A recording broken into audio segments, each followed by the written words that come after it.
out of here, and Torre is left all on his lonesome with an incredible quickness into the knockback. Goodbye, Excel. Patrick gets taken out by Reckless. It's a triple for him. You're fighting through like what goes well, what goes right, and it's all a matter of finding, okay, this is our recipe for success and expanding from there. But the Emperor's Divide is going to do so much work. Shadow's already gone. There's two as Kaiser falls, and Finn is still stepping into Kazi. Flashes off towards the back. Vander able to survive. There comes the damage. Kazi, goodbye. I really don't care what other people think about us. We're not Mad Lions, we're not G2, we're Rogue, right? We play our game. I just want to win, and that's all. Skirmishing isn't that strong, and you want to try and steal away the jungle camps. And Frost, you mentioned the Olaf. That would have been more in the wheelhouse, not only for Inspired, but also if you want to try and shut down Evelyn. Okay. But it seems that Rogue is drafted a lot more for the team. Again, you know, we heard it from Cadril. Inspired's the type of player that will play the tank, he'll play the carries, he'll do what the team needs.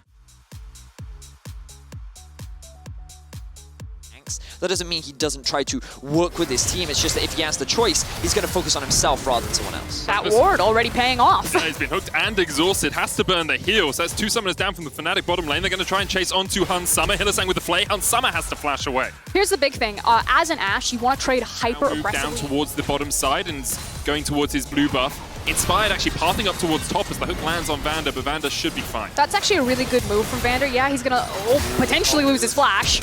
Coming out, he's going to flash away. Hylissang flashing forward. Reckless going in as well, and Fnatic are looking for first blood. It's taken. Hun Summer just can't do anything. What started out as a really good champions and Reckless playing weak side, this time around they are playing very strong side with the power duo of Ashe and Thresh. Well, the cool thing about Hyli is he does the same thing pretty much every game. First back, level 3, level 4, he looks for a roam. He's already looking for the roam top as Rogue is looking to dive. Inspired's going to try and turn on Selfmade, flash away. Inspired chases in with a flash of his own. Finn's trading onto Whippo, as you said. Hylissang's on his way up here. The Selfmade, the stun's going to land onto Selfmade as he tries to get away. Whippo going in with the disdain, but he's taken down first, and now they're going to turn their attention over to Selfmade. The Evelyn's going to have to try and get away. The hate spikes raining hell upon Rogue. That's 2 for Selfmade, and the carry jungler is The unlocked. level 6 mark is super scary for her, and now she's so much closer to it. Let's have a look back at how this replay actually unfolded. It's also the fact that, like you said, Whippo didn't really lose anything. So I think it's really just the amount of time that it takes. Finn, obviously, they're not focusing on the same target, so the CC goes down on Selfmade. Finn's forced to burn his flash to gap close, and then just chasing them around the walls. Lasts long enough that Hyli shows up just to get the assist, but that spike, the hate spike cooldown. Yeah, there's the buffs coming into fruition right there. Some of these lanes and start picking people off because he's dead. But as you say, Finn might just be dead here. He's going to get caught out by Whippo. Selfmade going in. There's the charm. Dominus is popped, but he is bid beyond his death. Okay, so both Which means that this type of play isn't getting Rogue as much in this iteration of the game versus in their previous ones because Hun Summer isn't on one of those hyper carries. As they find Whippo.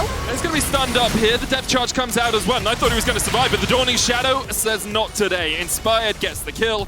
Whippo, Hun Summer has cleanse, has flash. Selfmade dives in. Hun Summer has no chance. That once before. Okay. Literally everyone. TP top, TP top. Larsen's looking for the flank position here on Whippo. Whippo does have to flash. The Emperor's Divide is available for Larsen as he tries to chase out the Urgot. Going in, going forward. Whippo still trading. Vander stepped way too far forward here as Reckless took down the tower and takes down Vander's life. Whippo will pay for it in the top lane as Finn just needs a one last slice or dice. He's actually Larsen. Wait for Larsen to get the kill. Arcane Comet misses and Finn takes it in the end. I'm gonna get hit by the Ashe arrow. I just gotta flash it, gotta cleanse it. I'm ready. The Evelyn play definitely not his fault. Finn now looking for a play topside. Selfmade is here. Gonna land that first bit of damage, but the stun comes out immediately on Selfmade. He can't survive. He's not tanky enough. He has a needlessly large rod. He doesn't have any resistances.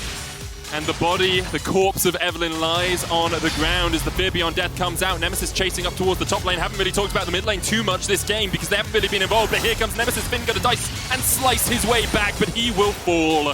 Usually don't put themselves in danger. They very much are like, did we get what we want on the map? If not, just back. Now they're finding Nemesis. Locked up the Glacial Prism, pops the culling, of course, was buffed on 10-16. But here comes Selfmade, here comes the rest of Fnatic. Finn and Inspired have overstepped. There's one, there's two. Hylissang takes one, and Nemesis gets the second. Side of the map. They were pushing into the enemy jungle. Might not have time as Larsen and Whippo in a 1v1. Emperor's Divider's gonna knock Whippo away. Fear Beyond Death. Run to the tower, Larsen. Spike comes out, he dodges away. Whippo's gonna take a lot of damage from the Sun Disc, and the TP target is there for Rogues.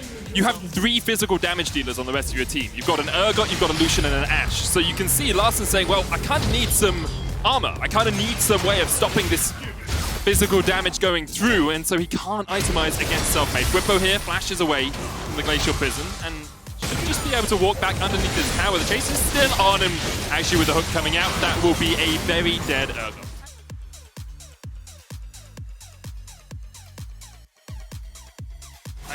You have 2 AD carries, and Urgot and Evelyn. This is going to be gone before Inspired can get anywhere near it. The teleport's going to come out, but Rogue, yeah, just too little too late. Glacial Prison. This is 5v5. There's the depth charge. Reckless going to flash to the back of the pit, but here comes Larson. In goes the Emperor. Down he goes straight away. His bodyguards did nothing for him as Reckless goes on a killing spree. Hansama's going to take him down, though. Vander chased away. Fnatic, and with a 9,000 gold lead, Fnatic would, well, anyone would be hard-pressed to say they're not going to win, because, wow, okay, that was unexpected. Selfmade gets 1, he's looking for 2, the charm's going to go out on Vander. Here comes Reckless and TP coming in. Fnatic aren't going to give them their final chance. With a minute on the clock, they can look to end the game right here, right now. 3v5 in favor of Fnatic. The culling goes wide, but Rogue are forced away from their Nexus towers. And in 25 minutes, Fnatic are looking to close this one out. Finn dives onto the back line, but he is done for. Inspired, pulled back into the jaws of death. Whippo happily accepts the kill. And the Fnatic buff, well, it seems to be well and truly alive as they take down Rogue in game 1.